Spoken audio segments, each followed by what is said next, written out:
Traveling as a Canadian has always been fairly straightforward, especially to the United States.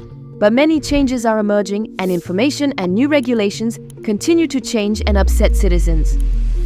Trump floats more tariffs on the EU and Canada if they, quote, work against the US. If that social media post is accurate, the 25% tariff applies to everything. Think energy sector, the auto sector, every single Canadian business that sends products into the US market.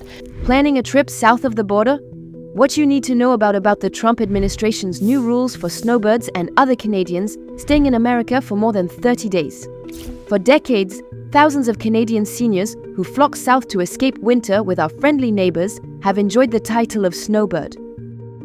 Now they'll simply be aliens in the eyes of US President Donald Trump's rapidly changing and hostile government. Canadian snowbirds are being advised to pay close attention to a new rule coming into effect south of the border, requiring them to be registered with U.S. immigration. It was among the many executive orders signed by the U.S. president that refers to Canadians and others as aliens. Amid a growing trade war between Canada and the U.S., details are emerging about new rules for snowbirds and other Canadians staying more than 30 days in America.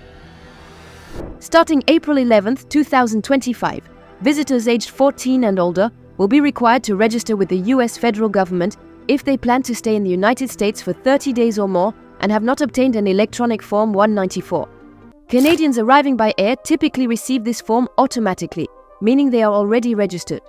However, those entering by land may not receive an electronic Form 194 and will instead need to register with U.S. Citizenship and Immigration Services, USCIS, by submitting Form G325R3. Why?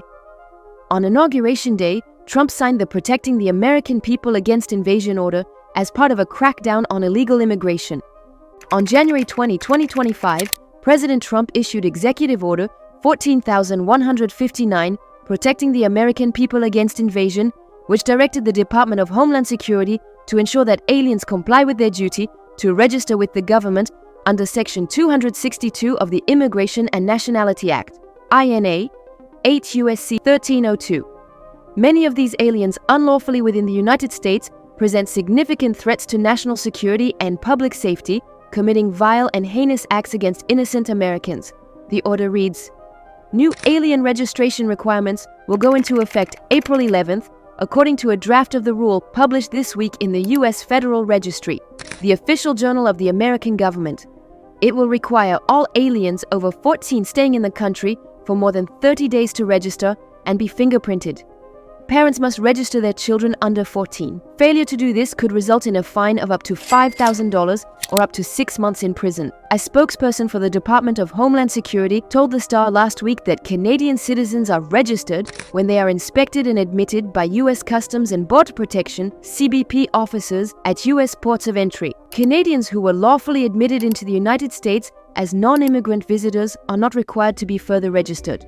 However, a different spokesperson said in an email after the draft rule was published that certain Canadians planning to visit the United States for longer than 30 days will be required to complete an alien registration form. It is important to note that this rule will not affect Canadian visitors staying for less than 30 days, nor will it impact Canadian members of the Nexus program or those traveling under the Visa Waiver program, as these travelers, SAIC, have already submitted their biometric identification as part of those programs, they added. The Department of Homeland Security fully supports this rule, which aligns with the Trump administration's ongoing efforts to enhance safety and security of the United States. The spokesperson directed all other follow-up questions to the U.S. Citizenship and Immigration Services, an agency of the United States Department of Homeland Security, which did not respond to follow-up questions by deadline. Unregistered aliens include Canadian visitors who entered the United States at land ports of entry and were not issued evidence of registration, the draft rule on the registry reads. But it appears at the moment Canadians don't need to be fingerprinted. Stuart Friedman, a U.S. and Canadian immigration lawyer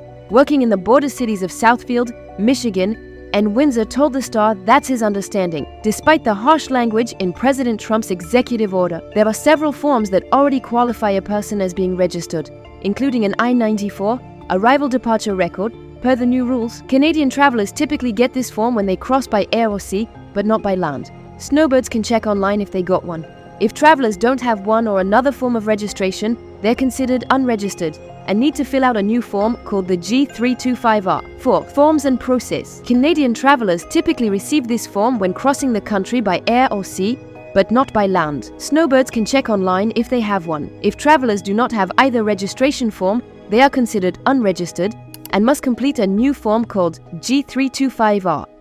To check if you have Form Y94, simply visit the U.S. Customs and Border Protection CBP website at https://i94.cbp.dhs.gov/home and select the Get Most Recent I-94 option. After accepting the terms of use and providing your travel information, first and last name, date of birth, country of citizenship, and passport number, if your most recent I-94 appears on the screen, no further action is necessary. The presence of the electronic Form N94 confirms that you are already registered with the U.S. federal government. Canadian snowbirds must print their most recent I-94 and carry it with them as proof of registration and legal entry into the United States. If no electronic Form N94 was generated during your most recent entry, you will need to submit Form G325R to USCIS. Here are the steps.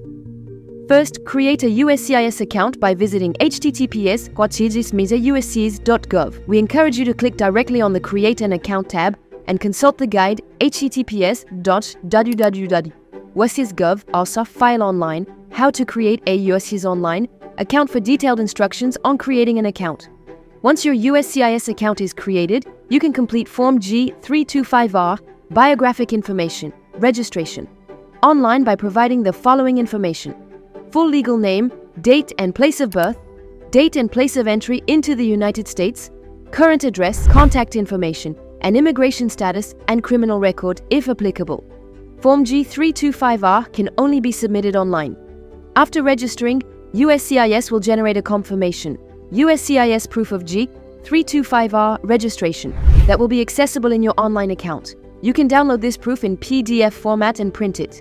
According to ABC News and the Canadian Snowbird Association, Canadian citizens are not required to provide fingerprints, biometrics, but they must print and carry a copy of their G325R proof of registration as proof of registration.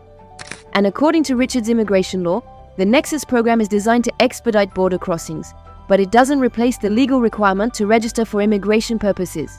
So registration is still required. 5. The good news is that there is no fee for the form, and it can all be done online to be done each year or each trip over 30 days. So your spring break or holidays of 1 to 2 weeks won't be impacted by this change. Biometrics will only have to be completed once and minimal fees. Better traveling elsewhere? Some may return early from the United States, cancel trips, or revise their plans for next year. Even seniors who are planning short trips of less than 30 days are now nervous and angry about crossing the border. This will certainly have an impact on tourists visiting the United States. In reality, travel still carries risks, especially given the political and economic changes. While Canadian passport holders enjoy visa-free access or a visa on arrival in many countries, there are still several destinations where a visa or fee is not required for stays under 180 days. However, there are countries where you must obtain a visa and pay a fee before traveling. For example, you can enjoy a free stay of up to 90 days, but beyond that, you will need to obtain a visa and pay a fee, such as in Europe, Argentina, and New Zealand. However, some countries, such as Brazil, as of April 10, 2025, you will need an electronic visa to travel there, along with an application fee. And Colombia, as of November 14, 2023, Canadian citizens entering Colombia without a visa will be required to pay an entry fee of approximately $85 Canadian, $256,000 upon arrival, payable by credit card at immigration. It is always advisable to consult the official website of the embassy or government of your destination before traveling. 7. Should I be worried about traveling? What is the relation between us citizen and American citizen? What's the reality now? Will the regulations become stricter and more expensive? It's understandable to be disappointed and angry, as Canada and the United States have always enjoyed an excellent partnership and had never considered it before. However, these minimal fees are still not enough to have a significant impact on the budget if you can travel by car or direct flight on a quick flight, compared to flight times, medical coverage, accommodations, and currencies in other countries. Ultimately, some may begin to open new chapters in their book and begin to discover new countries, continents, and perhaps travel to different places each year.